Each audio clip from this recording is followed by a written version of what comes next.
was incredible and everything. And for all, if you're listening to this, Happy New Year to you. Hoping you are blessed today and hoping everything went your way last year. My name is Blanton Peter Hardy, and I'm Director doing the eEmployee Bible Study that we have every Wednesday at 12 o'clock.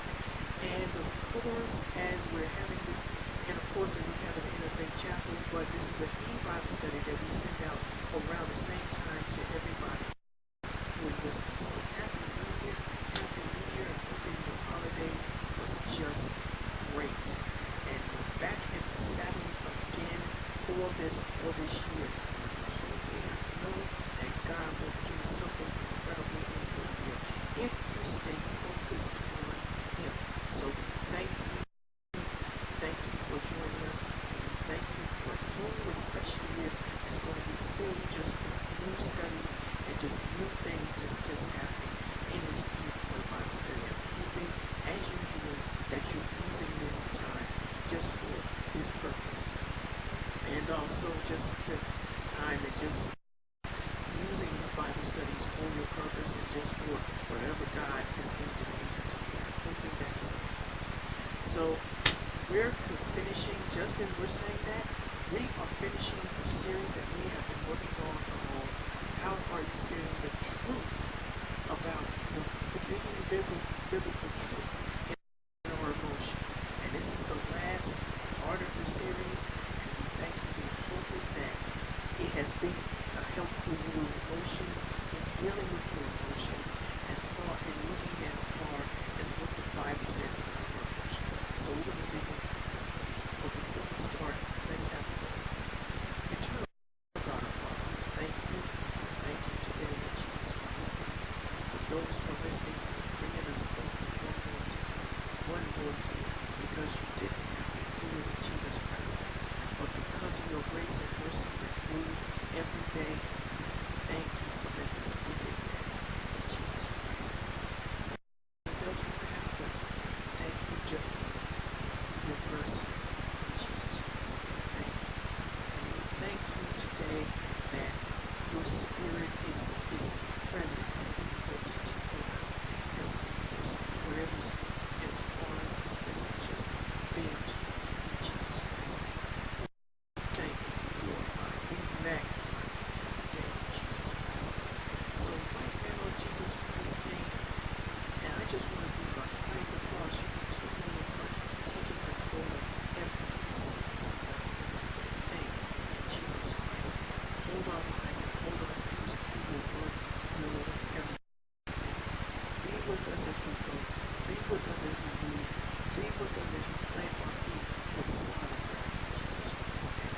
We thank you. As we move into 2020 in Jesus Christ's name with a spirit of following you.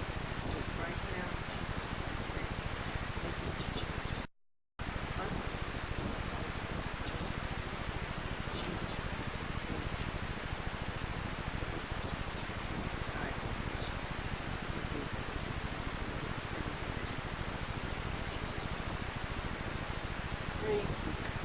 Praise be to God for being our blessings. Flow to thank you for carrying us. Thank you for holding us. Thank you for healing us. Thank you for running us over in Jesus Christ's name. Thank you just for everything that you have done in this life. Thank you, God. Thank you. Thank you for everything. Thank you for the Lord. To have a right mind to come to you. Thank you, Jesus. Again, Happy New Year, saints. Hoping you are blessed today. And hoping your year last year was not too tragic, but it was a learning experience for you to become everything that God has allowed you to be. So we are finishing up a series right now called How Are You Feeling? Digging Biblical Truths in Our Emotions. And of course, like I said, this is an issue right now that we need to talk about, because more I'm seeing not only in the church but in the world, people going through traumatic things,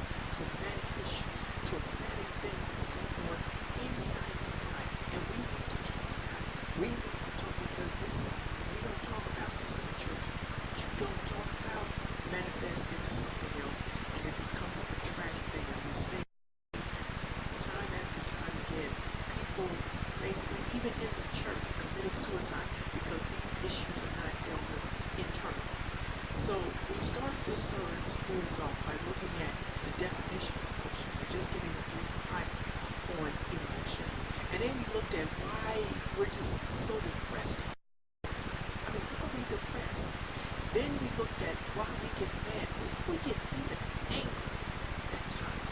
And of course, then we looked at an emotion at times we have from time to time. And that emotion is a sadness. And there's one emotion, and there's one emotion that's probably we talked about, which is that of shame. And then we talked about one emotion we have, which is fear of always feeling. And that emotion is of loneliness. And of last week we had one major one, and one of the most critical emotions that many people have and deal with, and that is emotion of hurt. And now the culmination of everything, as we have put everything together and see where our true emotion should be according to the Word of God. We're just culminating in this. So we have talked about all the emotions that we feel, or just relative emotions. We left out, I think, and I mentioned about the fear, but we'll get that another time. Good. We talked about all these emotions that we feel every day on a basis, right? And just to let you know, even though it may seem like a lot of these emotions are negative, as far, trust and believe they are not. They're just part of just us as far as being human. Emotions are really good. Emotions are really good. Don't even think that some of these emotions that we just mentioned are negative. They are really good because they're part of who you are. They're part of everybody as far as who you are. So don't think that you're just this strange person or just this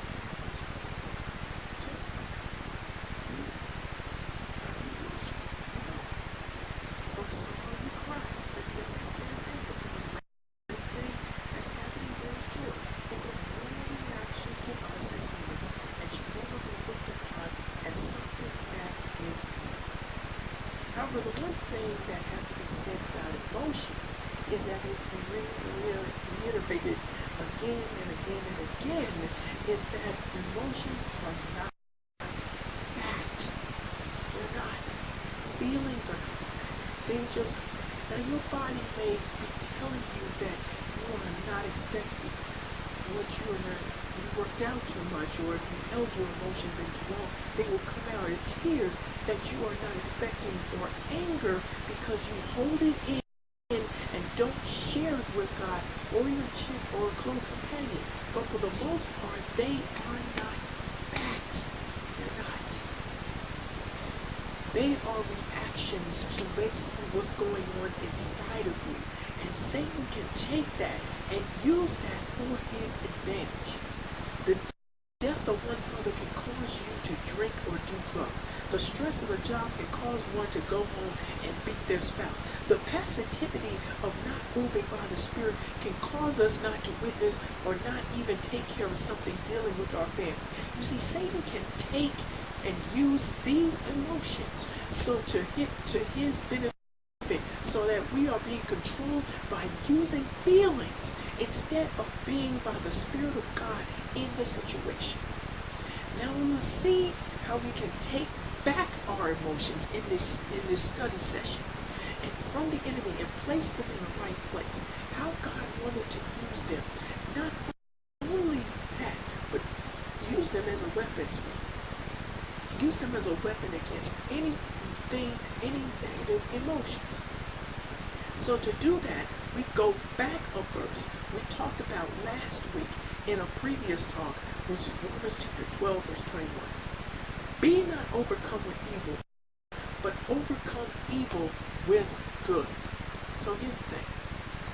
In this passage, we see the problem and we see the cure.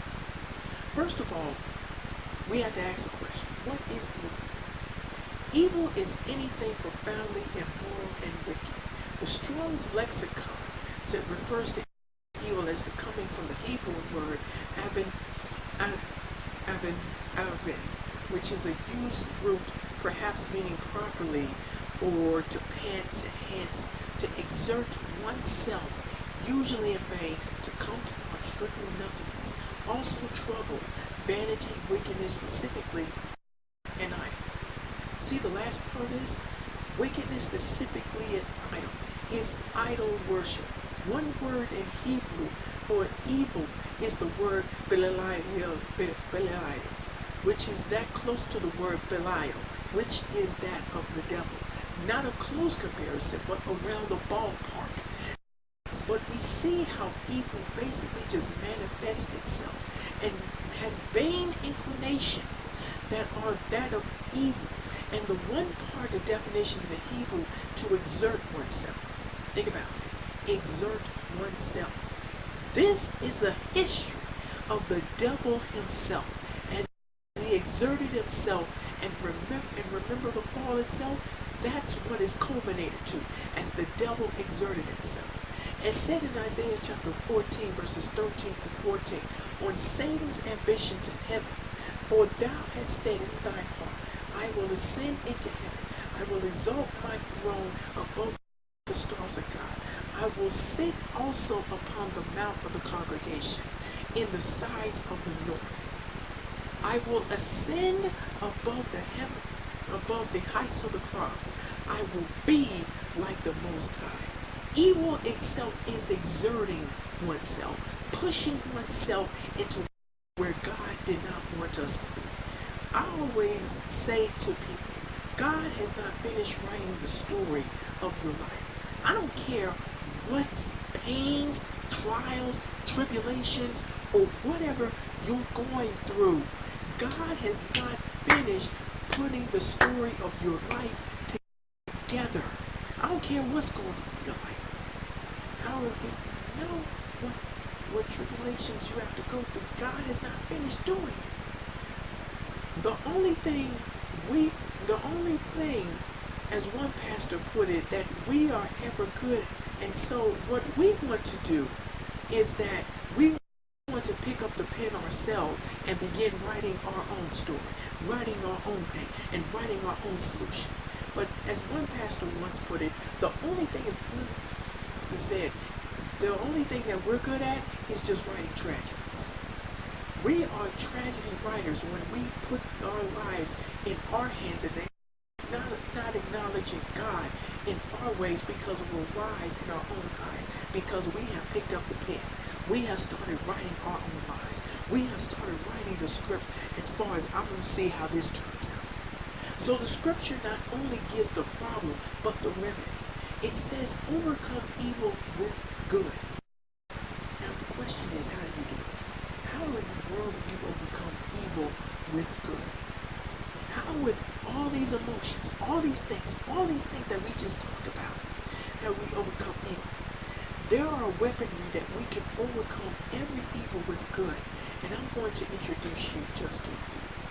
Now, keep on thinking that as Christians, our war against anything in this life is not against any flesh and blood, none, but against all principalities and powers.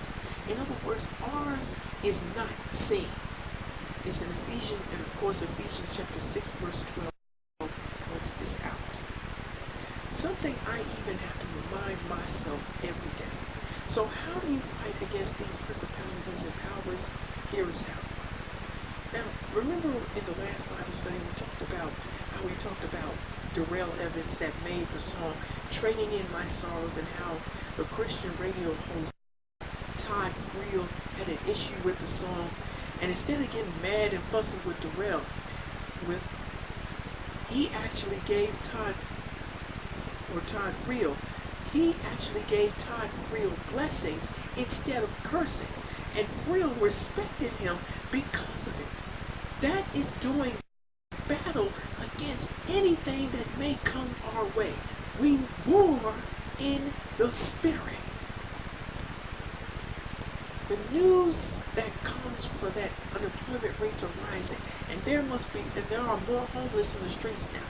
I grieve for those who have lost jobs and are homeless, but the spirit of that will not block my joy from continuing. I will grieve with them, but I still have a hope. I can share with which is Jesus Christ, which can solve any problem, any situation at any time of the day. A situation will not change my joy. We are moved by circumstances. God is not. Jackie Hill. But therefore, grief and suffering is conquered by God's joy in my life. You see now how we battle. Not that I don't care, but my battle with depression and joy of Christ has been conquered the issue, and now I can start rejoicing now. That's been conquered. All that has been gone. All that is gone. That is how you battle. When anger is thrown your way, you respond with love. I told you this before. This is also for me. We battle hate with God's love. Even if it's tight and congested, still come with love and not with anger or bitterness. It may be tight, but continue to come with love. And whatsoever issue is going on, we be decongested after a while. I know this for myself. Everything in this life we battle with a spiritual weapon. So let me give you the 9 weapons of the Spirit that we battle with, that conquer anything in our lives, according to Galatians chapter 5, verse 22 to 23. Love, joy, peace, long-suffering, gentleness, goodness, faith, meekness, temperance. Here's the best part according to verse 23 of that verse. Against such there is no law.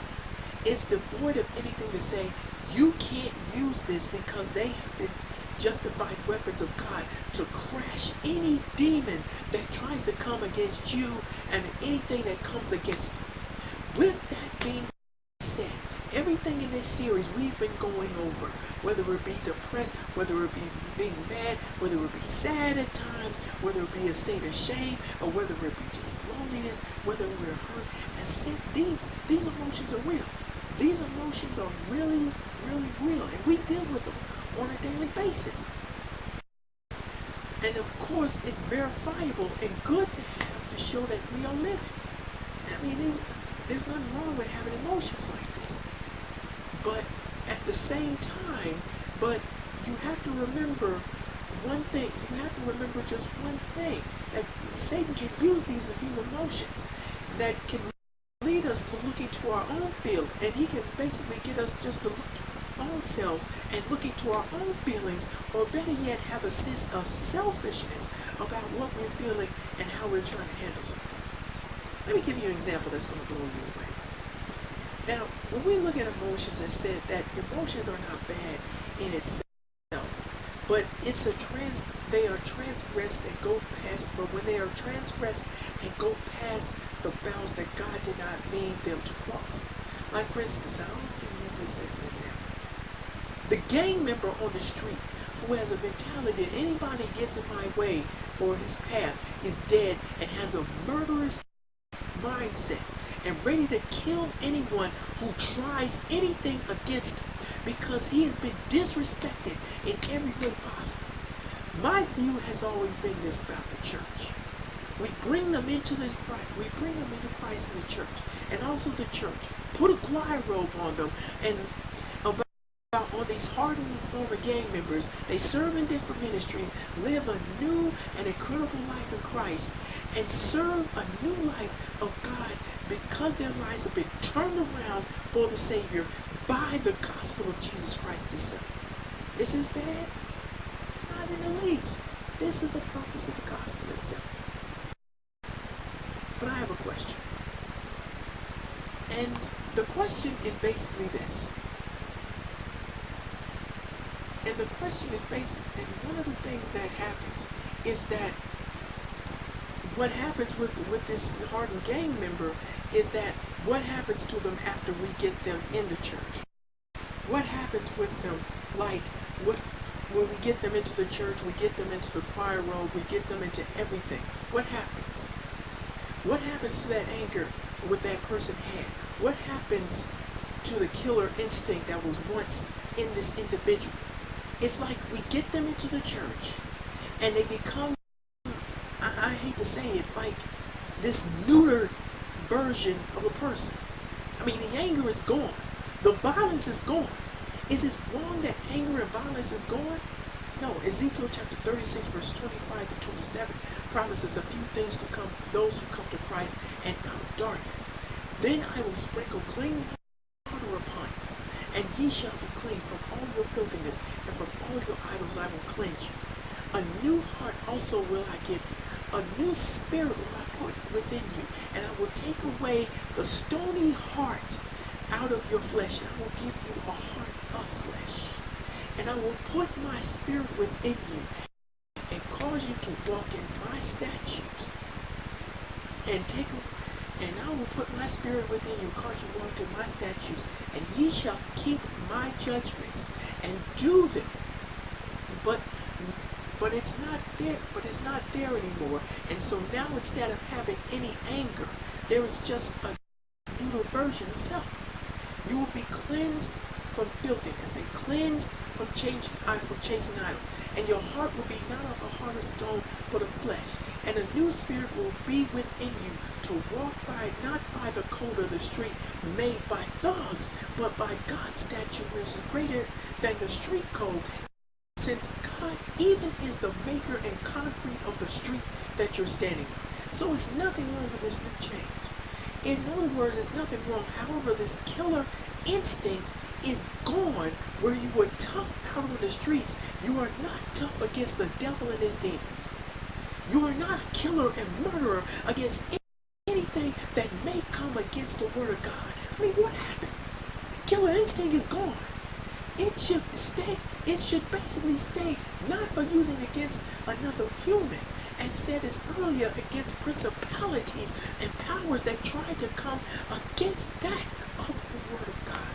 The gang member who had the anger and a sawed-off shotgun who could blow a hole through anyone who came his direction has now traded that for the word that can blow any demons back out and still do it with anger and hatred, not for the individual, but the demon controlling the individual because of what that demon is doing to God's good creation. We trade our physical weapon for a spiritual sword, for the anger against man to the anger against Satan and his principalities. See how it works? Our emotions, which were once used for the devil, are now transferred to the things that God hates. God is angry at and God abhors. That's how it works, saints. Like I said, our emotions are primarily not the truth, but they can be snatched from the devil who is using them for his purposes to kill anything that comes against us. We do this through the word of God, and we do this through prayer. Remember, this is a spiritual conflict that must be waged with weapons that are unseen. So we have seen in this series, we have emotions, good and bad. It's good to have emotions, like I said. See, the Bible says in Ephesians chapter 4, verse 1, that let all bitterness, wrath, anger, clamor, and evil speaking be put away from you with all malice. But before all that happens, we have to be honest about ourselves and say, they do exist. I mean, this do exist before we cast off anything. That's why the word says, be angry, but sin not. It recognizes anger. Yes, I'm mad. Yes, I'm hurt. Yes, I'm lonely. And here's why. Then we can say, I understand that. I feel you on that. But just saying that, you should not feel this way and just obey sometimes, guess what does? Just makes you more angry, bitter, and know it therefore first and get it out. But then the most important thing is to remember that emotions are good as long as they're not controlled by Satan, and those emotions are controlled by the Spirit of God. Then we walking by this will of God and crush the will of the enemy who seeks to destroy us. But God seeks everything for his good will and pleasure for us as he seeks to guide us in all truth, led astray by your emotions. So saints, as we end this series, my greatest gift, my greatest prayer for you is that no matter what emotions you're going through, whether it be hurt, anger, pain, or anything, or just anything in life, that you just keep a lid on your emotions and let God handle the rest, because with him, he means everything for your good will and purpose. And it's good to have emotions, but don't let them transgress over into anything that God did not purpose. So have the low emotions, but know that God brings a better emotions than any physical emotion, than any of the negative emotions that Satan uses for his purpose. And those emotions basically bring us up into Christ and bring us up into a new joy, a new life, which we can call being in Christ Jesus. Amen. So I pray that your 2020 is just filled. You get these emotions in you. You get these emotions conquered by the Word and the Spirit of God. And I pray your 2020 is just nice. And I pray everything just goes your way. Thank you so much. May God bless you today. So before we end our first Bible study in 2020, let's have a word. Eternal God, our Father, we thank you. We thank you today in Jesus Christ's name. We thank you for every blessing, every anointing that has happened in Jesus Christ's name. Awesome, wonderful, incredible God you are in Jesus Christ's name. Master our emotions by your Spirit. Master our emotions by everything, because we know who we are and whose we are in Christ Jesus. We thank you, we glorify you, we magnify you today. Let you always, every single day, let us know that you are our peace. You are our peace over everything that happens in this life and time. So right now, in Jesus Christ's name, as this teaching not just be for us, but for somebody else, but just might be, we thank you, we glorify you, we magnify you, we worship you, we glorify you today. In the name of Jesus, we bless you. So right now, saints, in Jesus Christ's name, we thank you for just being here and just joining us again as far as this Bible study. And if you want to like, and of course, like or subscribe to this channel. And also, don't forget to go to the eEmployee Bible study. It's in the description on Facebook. It's in the description below. And comment. Just comment. If it's good, if it's bad, hey, comment. We want to hear from you. Either on the website, or either on the comment box, or even on the website, or the UAB website. Always happy to hear from you. So thank you, saints, and may God bless your new year, and I will see you later. See ya later.